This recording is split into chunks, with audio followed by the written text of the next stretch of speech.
জন্মাষ্টমীর শুভ মুহূর্ত প্রায় আগত। কটা লুচি আর ভাজার বাকি আছে, সেগুলো ভেজে নিচ্ছি। তারপর পুজোর কাজে লেগে যাব। মোটামুটি সব কিছু তৈরিই আছে, শুধু সব রেডি করে গোপু সোনার কাছে ভোগ দিয়ে পুজোটা শুরু করে দেব।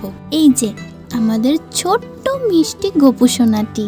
কেমন লাগছে আমাদের গোপু সোনাকে আপনারা কিন্তু অবশ্যই বলবেন। আমাদের গোপু সোনা খুব রাগ করেছে।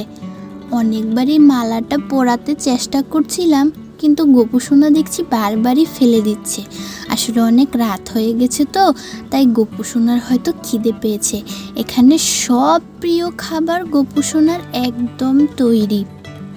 ফল, মাখন, তালের ক্ষীর, লুচি, মিহিদানা আর তালের বড়া সব কিছু গোপু সোনার সামনে একদম প্রস্তুত। পুজো হয়ে গেলে শ্রীকৃষ্ণের অষ্টতর শতনাম এটা একটু পড়ব, তাই পাঁচালিটা বের করে রেখে দিয়েছি। মাখনটা ঠিক মতো না দিলে গোপু সোনার কিন্তু একদমই ভাল লাগবে না। ভোগ লেগে গেছে, এখন আরতি করার জন্য সবার প্রথমে পঞ্চপ্রদীপটা তৈরি করে নিচ্ছি। আজকে আরতিটা করছি আমি, মা গাইবে কীর্তন, দিদিয়াও সঙ্গে যোগ দেবে। আমি পুজো আর আরতিটা সেরে নিয়ে ওদের সাথে যোগ দেব। তেমন ভালো তো গাইতে পারি না, তবে সবাই মিলে মোটামুটি যেটুকু পারি সেটুকু করব। আমার ঠাম্মা খুব সুন্দর সলতে পাকাতে পারত।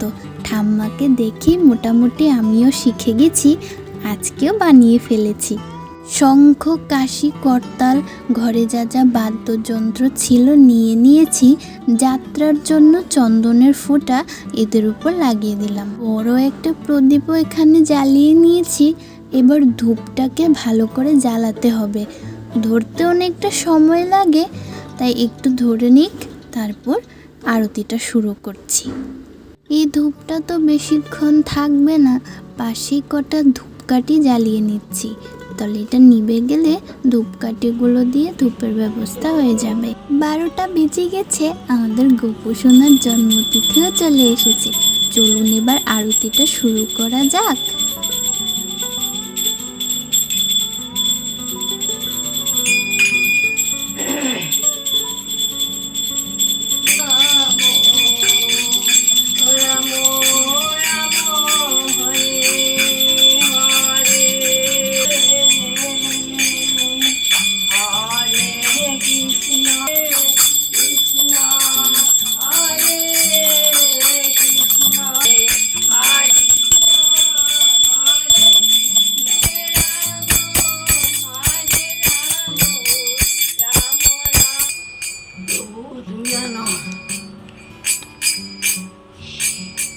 মিছা কাজে রাত্রি গেল নিদ্রে, না ভজিল রাধা কৃষ্ণ চরণার বৃন্দে।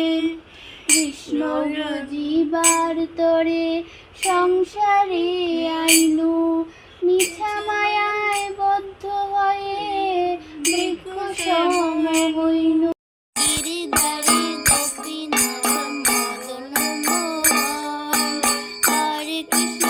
এই ছিল আজকে আমাদের জন্মাষ্টমীর পালন।